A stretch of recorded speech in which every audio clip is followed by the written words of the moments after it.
Welcome to Wisdom Exchange TV, Ignite Excellence Foundation initiative in support of Africa Business Women Connected Summit, taking place in Ethiopia in 2013. The Wisdom Exchange is a resource to aid African women to learn, lead, and succeed in life, business, and community.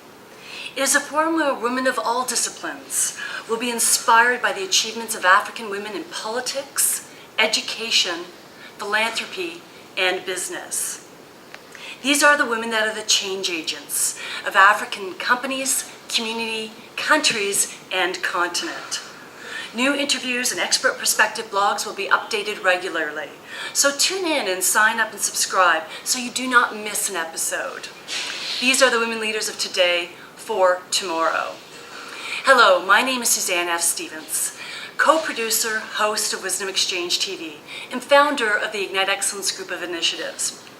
One of our initiatives is the Wisdom Exchange. Another one is the Ignite Excellence Foundation, which focuses on leadership, advocacy, and education. And our mission is to inspire, develop women leaders in emerging countries. We are in Kampala, Uganda today with our leading lady, Tereza Mbire. Tereza Mbire is the founder of Uganda Women Association Limited, UWEAL, an association that pioneered and advocated for government support and recognition for the contributions of women to the economic development of Uganda. UWEAL has been existent for 23 years, and this year won the award of the first runner-up Best Association in the country, beating 999 institutions. She's also one of the founders and members of the Uganda Women Finance Trust that started as women's only microfinance institution that is now at the level of graduate to a full commercial bank. And I hope you don't mind, Tereza, I'm going to say your age. At 77, we have a lot to learn from this woman. Has grown many key business women that Uganda boasts of today, and many of those of which we are interviewing. She's still actively running her businesses, 3 of them, matter of fact, and continues to go all over the country giving speaking engagements to inspire women to break out of the bondage of poverty. Today, she is the proud owner of Basics Uganda, wholesaler, property services, as well as interior design. Recently, she's just been appointed by the president to be one of his advisors. And lastly, one of many awards she's just received is one of the 100 women receiving the World of Difference Award at the International Alliance of Women Global Forum in Washington, D.C. It gives me great pleasure to listen and learn from this great woman, Tereza. So nice to meet you. So nice to meet you. You know, in looking at your bio, you are a woman of many firsts. Thank you. You had the first flower shop in Uganda, I understand. Yes, yeah. The first bakery. Yeah. And that produced sliced bread. First to create UWEAL, an association that I've met many of the women and discussed with them that is a true tribute to women entrepreneurs. Mm-hmm. What do you think it takes as a person to be the first to do these sorts of initiatives? I think one has to really do research first, see where there is a loophole, where there is something missing in the country, and there you venture into that business, and really sky would be the limit. It is a pity that most of our people do copy without doing feasibility study properly. But once you do feasibility study, you get technical people to advise you. You always can venture into a business and to be successful. But if you start a business without first studying the pros and cons, you might not succeed. Where do you think some of the bigger opportunities still are in Uganda or in Africa, for that matter, where businesses haven't been developed enough that somebody could come along and create a business? I think in Uganda here we have agriculture. We are given country whereby we grow anything. I would advise people to venture into agriculture and to process, bring in industry that would process our agricultural products In that, one wouldn't fail to succeed. Do you feel life has happened to you, or have you made your destiny happen? I've made my destiny happen because I had to work hard in order to support my family, support myself. And I think I've done what I could do to be where I am. If you don't mind me mentioning that, that your husband passed in 1985, yeah. How old was, you have 6 children, so how old was your youngest child? My youngest child was 18 years. Okay. So they weren't as reliant on you then at that point? They were, because they were all the 5 were in London, in colleges and universities. Okay. And I had to pay their school fees, so they were still relying on me. So was that a catalyst to anything, creating a new business or expanding a business? No, I had to improve on my business, make sure that I save as much as possible, because I felt the education, I lacked, going to universities because of lack of school fees, because I was an orphan. So I wanted the best for my children, and I had to work hard to meet their school fees and their sustainable living in London. How far did you go along in school? I went up to secondary 3 by then, and then went to teacher training college and graduated as a teacher. Okay. After which I joined Tadmor Hotel in Israel, then graduated as a hotelier. Now, why did you stop teaching? I have always wanted to move forward. Okay. So when I heard that Israel was giving scholarships for people to train in hotels, and they were constructing a 4-star hotel, I decided to shift from teaching to hotel management. Why did you shift completely from hotel management? When Amin took over government, he joined Uganda Hotels with the Apollo Hotel by then.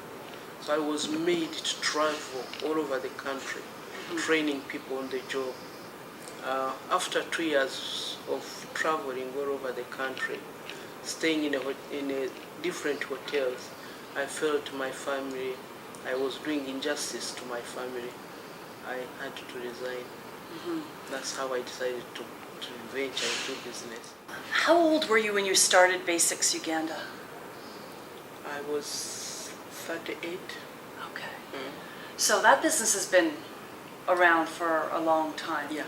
Now, how many retail outlets do you have? Retail shops. Yes. As of now, Yes.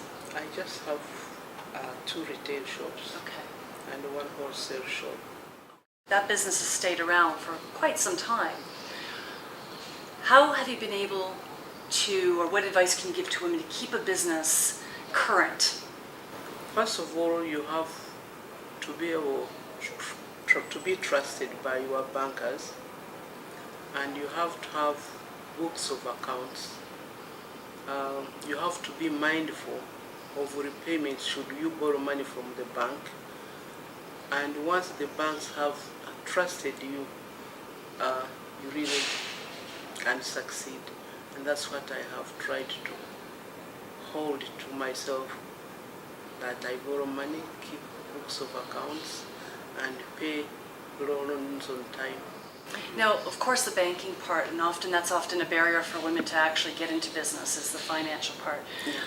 But you've had to do other things in order for people to keep coming to your shop to sustain beyond the banking.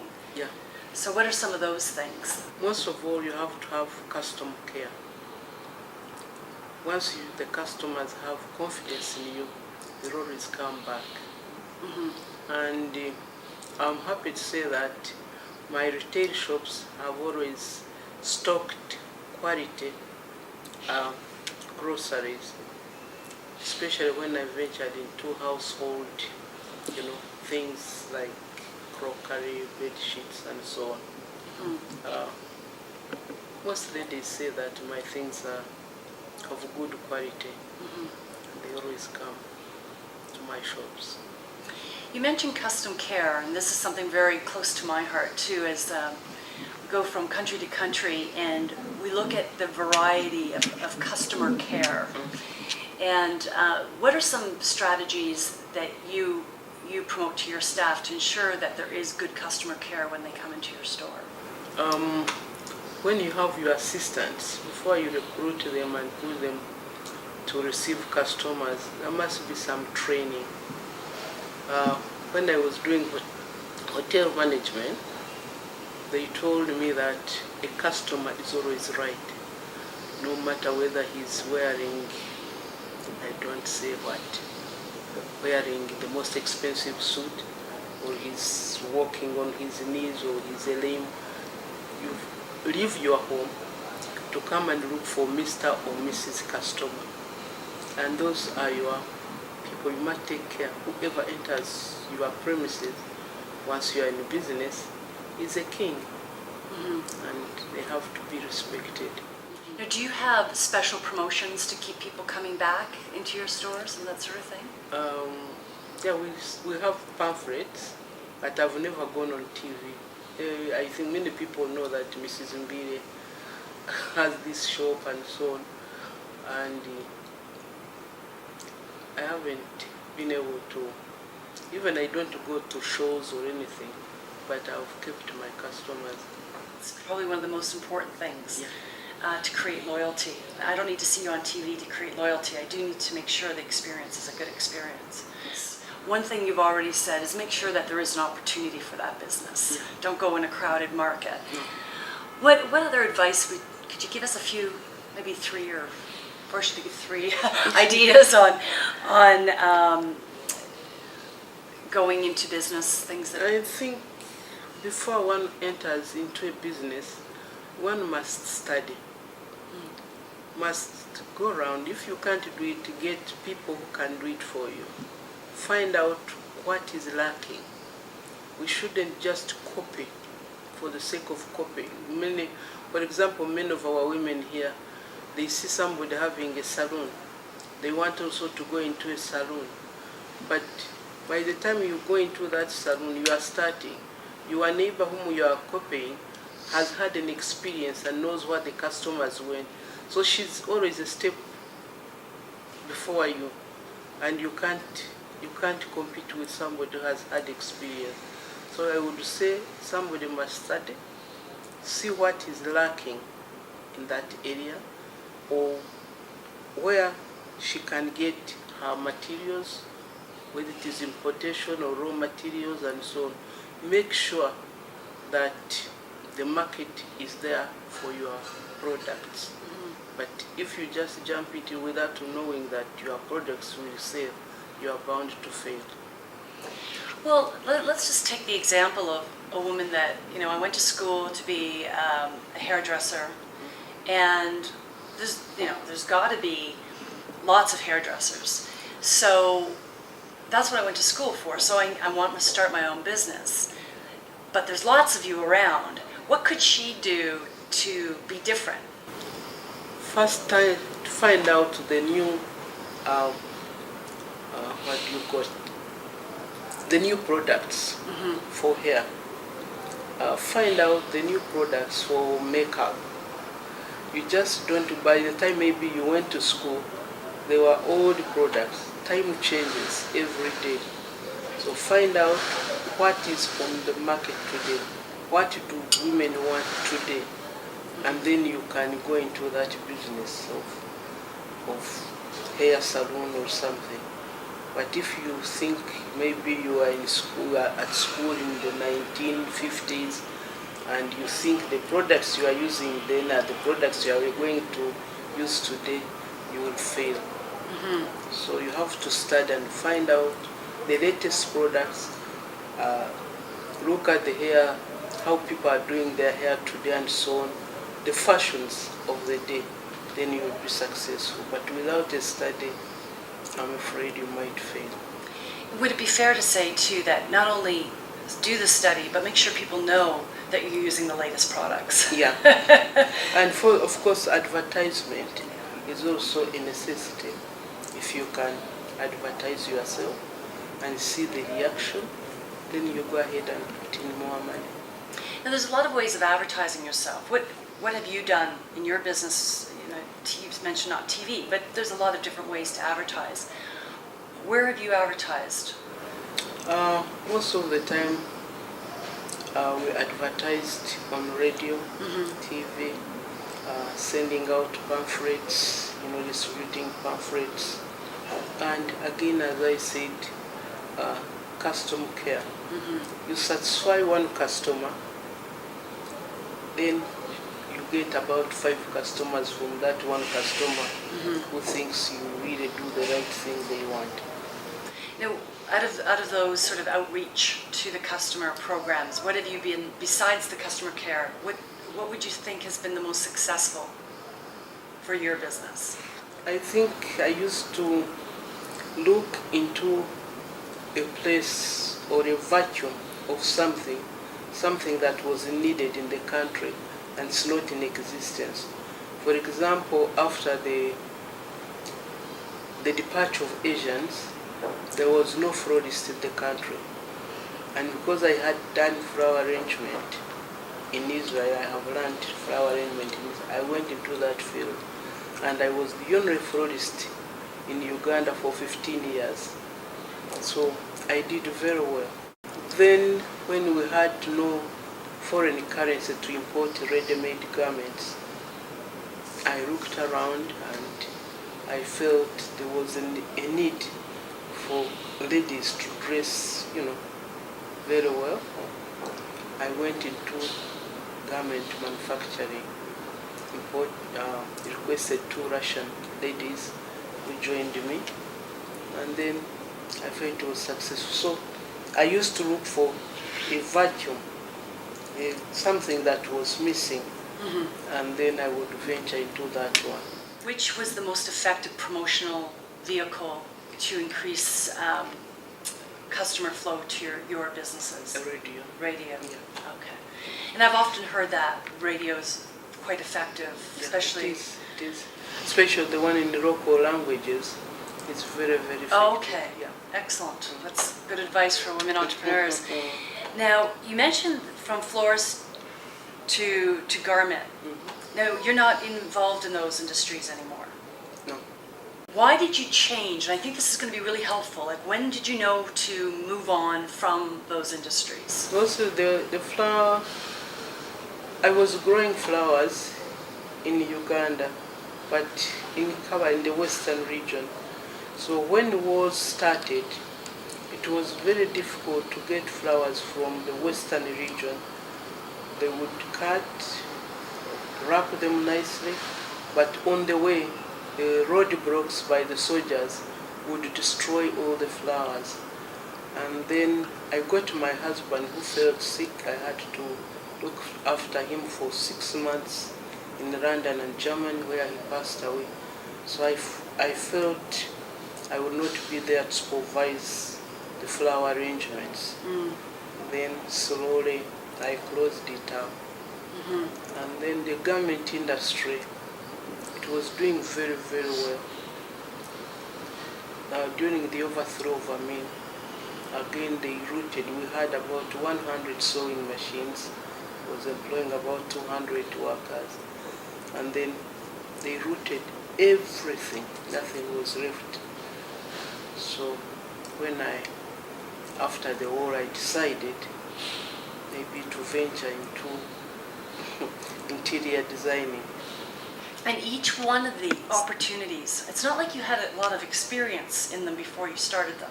And so you saw an opportunity, so, I see lots of opportunities, but it doesn't mean I know how to do them.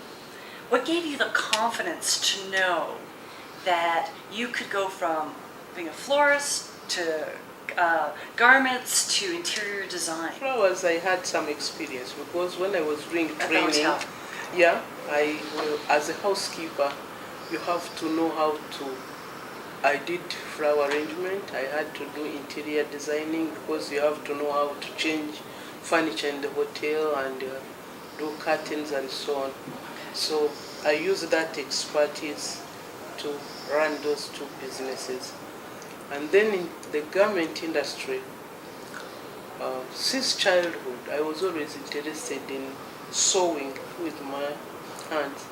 And at school, we used to learn what they called the domestic house something. And then we would do tailoring. I had the knowledge also of tailoring. And that's what I thought maybe if I venture into tailoring, because there was only one garment industry in Uganda that was doing uniforms and men's trousers and shirts.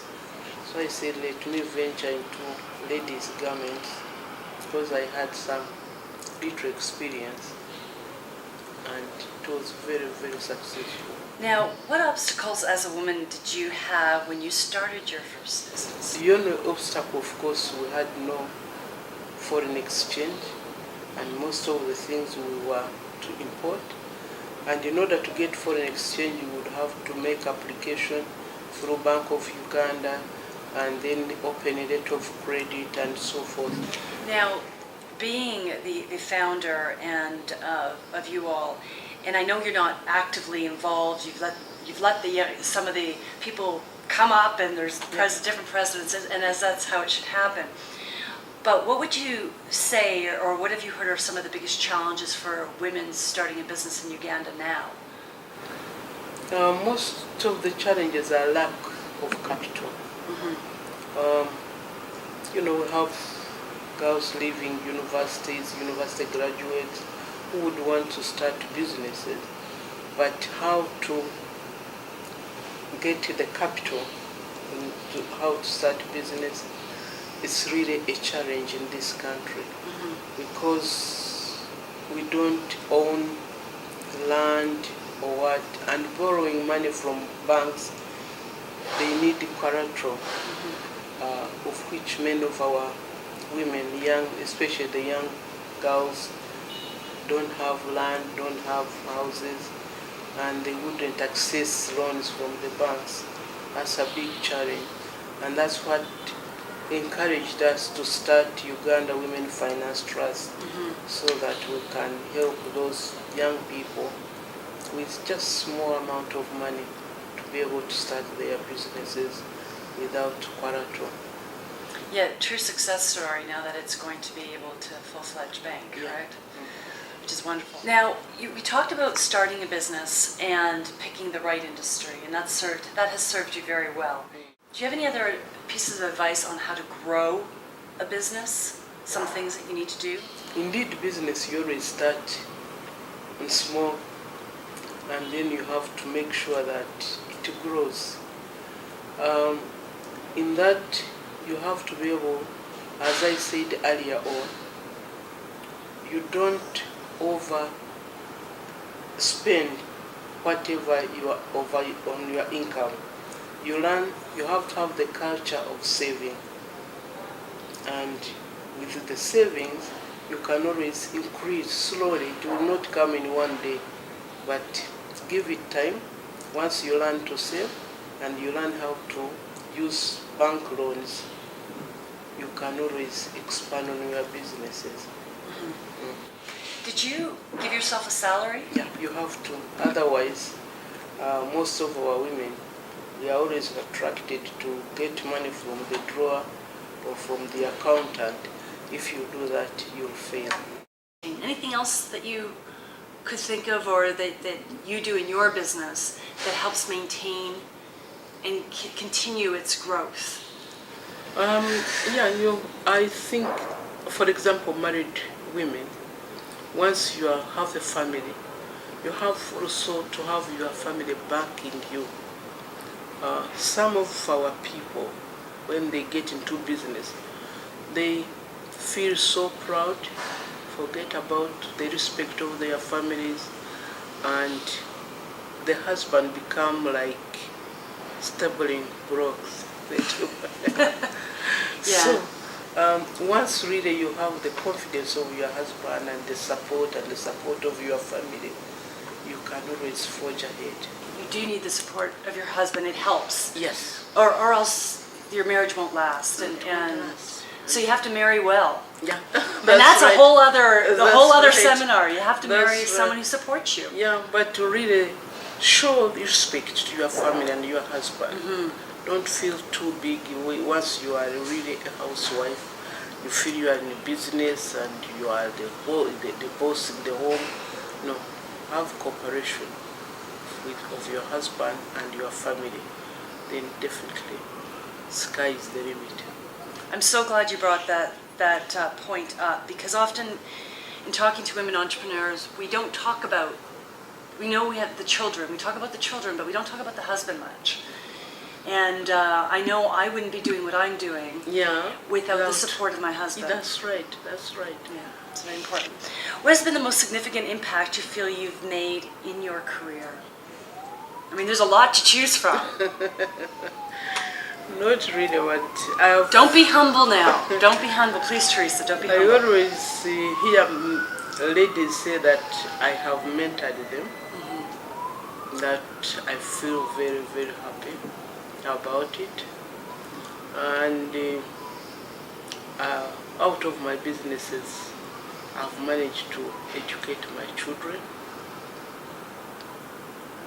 And I have managed to start some organizations that have helped my country women to come up and be together.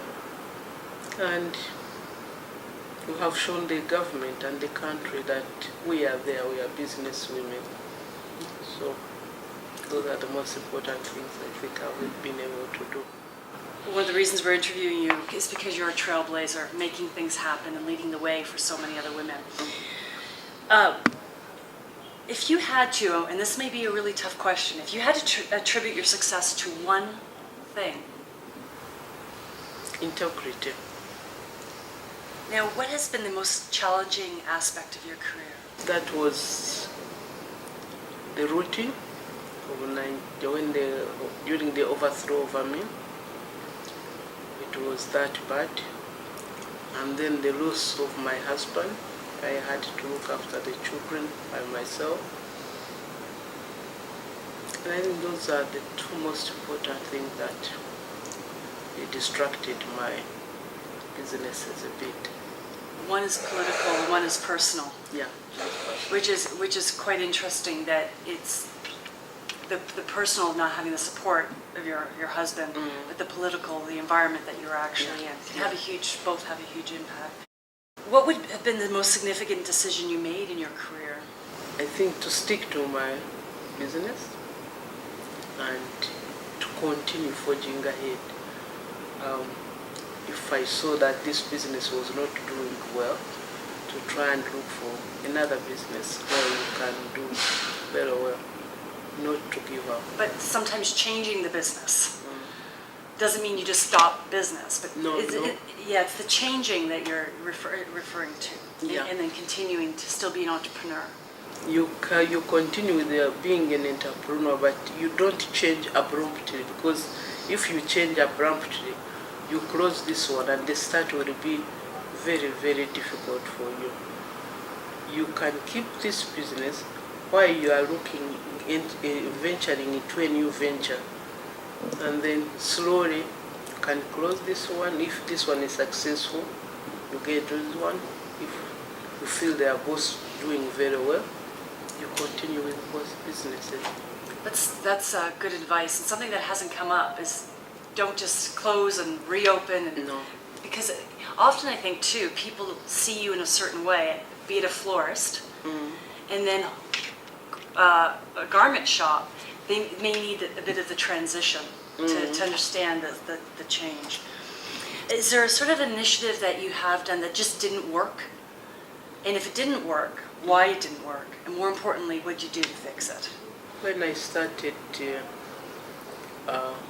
Uganda Council of Women in Kabale, it worked for a short while. And because we believe in religious sects, I would say, and I was a bit disappointed that it didn't work very well. My ambition was to get women together and to be able to stand together, but because of beliefs in religion, different religions, it didn't work well. I was disappointed. If you were to do something like that again, what would you do differently? Here in Kampala, it is not as bad as it is in the western region. Because I moved to Kampala now for many years. I would, I think, start with people who are willing. Like when I started Uganda Women Entrepreneurs, I would get people who are willing to join hands and we work together. But not just aiming at a bigger sector of women. When do you feel that, this has been successful? How do you measure it? Is it by the impact it makes on people, the money it makes? I think the most successful organization I have been involved in is the Uganda Women Finance Trust. It really helped women, the grassroots women, by lending them money without collateral. And now it has progressed into an MDI, and we hope it is soon becoming a bank for women. The second one is Uganda Women Entrepreneurs Association. It has reached the grassroots woman whom they train, they help to give training, they arrange for shows and so on. And the rest, I think, haven't been very successful, but those two have been a success. Provides an opportunity to somebody that may not have had it. Yeah. And it creates, I call it a ripple effect, where more than one person's actually affected. I think that's what a lot of women are here to do, is the more people we affect in a positive way. That's what women leadership, I think, is all about. So, prior to gaining momentum in your career, did you see any obstacles? Like, did you see anything that was going to get in your way? Of course, there are many. Can you give You us can't run a business or an industry without any obstacles. For example, when I was doing bakery, and I had a bakery plant, we used to have no electricity. Now electricity would be off for 24 hours. That's losing millions of money. You will have had the dough or the bread already in the oven and power goes off.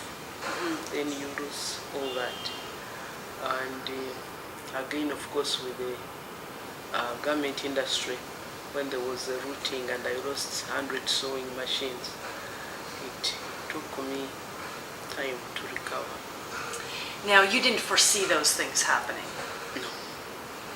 So how did you respond once they happened? You have just to keep firm and pray and be steady, say, I have to overcome this. And I did overcome it. Because you start afresh, you have to go to the bank, borrow money, and start small, and then you grow. You don't give up. I mean, you've had a lot of years of success. And I'm going to get you to think, one of the biggest obstacles, and you kind of mentioned, you did mention that your husband passing and the change in the political environment. Yeah. But is there a personal obstacle beyond your husband that you had to overcome? Not really. Not really? No. You just saw it and kept going? I just started and had to keep going. Okay. Which is good advice. So what does success mean to you? It means that I am working, I still work, and I have to educate, help my friends who want to be helped, and that's why I had to write a small book just to educate, tell my fellow women what I went through to be what I am today, and you don't feel proud and go up. You share your success with others, and that is my number one pride, to share whatever little I have managed to do with others and encourage others to do what I better than what I have done. Which your book's called Shaping of Destiny, Shaping of a Destiny, and a lot of that sounds like the shaping of a destiny is partly who you impact. So if you were to define leadership, how would you define leadership? Oh my God. I think leadership, one, in order to be a leader, you have to have a clear mind, be focused, and see that you have a line you are following. Because we have a saying that a blind man cannot lead other blind men. At least you have to have one eye and be able to lead the blind people. So you have to be focused, know what you want to do, and be able to reach the goal you are aiming at. Not listening to the noise. There's a lot of times people will say, you can't do that. No, once you say I can, definitely you can. Yeah. And you have to have the support also of the people that you are leading. If there was one thing you would do differently. That's a difficult question. I think I would really, maybe I would look forward to higher education, which I missed because of lack of school fees. And then I would be able to lead others in a better way, than contribute leadership than what I did. Do you really think you could have done more than that? Yes, I could have done more than that if I was born today. This is just a joke. I always call myself that I belong to the club of BBC. You know what that means? Please. Born before a computer. Ah, yes. Yeah. So, if I was born today, where there is all these computers and so on, I think I would have done better than what I did. Contributed more. It almost seems odd to ask you this next question, but I have a feeling you will surprise me. What is next for you? I say I'm retired, but I always tell people that I'm not yet tired. I just taking things easy, that I will work until nature tells me not to work. My children always say, oh, but mommy, at 77, I say no. If I can still work, contribute to the country, let me go on until nature says, one day nature will say no. I want to go against it. 77's still young anyway. No. No? Don't tell my mother that. For a woman, I think 70 is good enough. Yes. What would you love to do that you haven't done yet? I don't know what I haven't done. I've traveled. I would maybe venture into traveling. I love traveling. I would venture into traveling and just holidays. Well, you could come with Mike and I all over Africa if you'd like. I think I would love that. So let's pretend your 45-year-old daughter is 10 years old today. Okay. So if you had a daughter 10 years old, what words of wisdom would you give to her, knowing what you know today?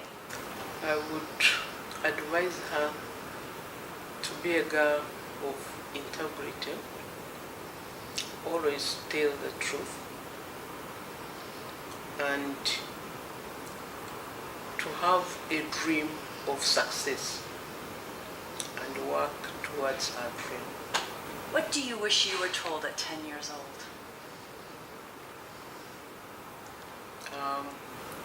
I wish I would have been told that the future is bright, and there is this, the world is bigger than, because when I grew up I knew my village and that is all. I didn't know that there was the world, and in one time the world will become a global village. If I was told that, then I would have been prepared for that. But I only knew my village, and that was all. So the final question is, what words of wisdom would you like to impart to African women? Oh, I would say that integrity is the most expensive currency that we should carry as African women. Number two, I would like to say that they should always keep their word, keep their promise, and work on their promise.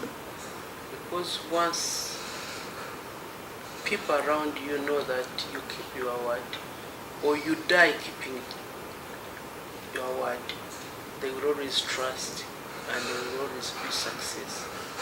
Thirdly, I would advise African women, especially those in business and in high institutions, to respect those who are married, respect their husbands and their families. Then there will always be success. Excellent. Thank you so much. It's not often we get a chance to speak to a woman who has started several businesses, headed up an association, is advisor to a president, and hear the insight of years of change and political unrest. So I thank you so much for your insight in this opportunity. My name is Suzanne F Stevens, and I co-produce Wisdom Exchange TV alongside my husband, Michael K. Ginrick. We are traveling through Africa over the next year, plus interviewing women just like Tereza, who have really been trailblazers, leaders, thought leaders in their thinking. And if you know a woman like Tereza, or very different but yet is a trailblazer and a pioneer or a leader, please email us at info@wisdomexchangetv.com and give us a few names and what they've achieved, and we'll research them. And when we get to your country, we will definitely look them up and invite them to an interview if they fit the criteria. Also, if you're part of an organization or lead an organization that would be interested in tapping into the change agents of Africa, and we will be hosting Africa Business Women Connected Summit in Ethiopia in 2013. We're looking for sponsors for that event. It is going to be the first time, biggest event in business women's event in Africa's history. So you want to be a part of that. And we have several partners, and please do check out wisdomexchangetv.com, as there's a lot of information under About ABW Connected there. Lastly, I'd like to leave you with my words of wisdom.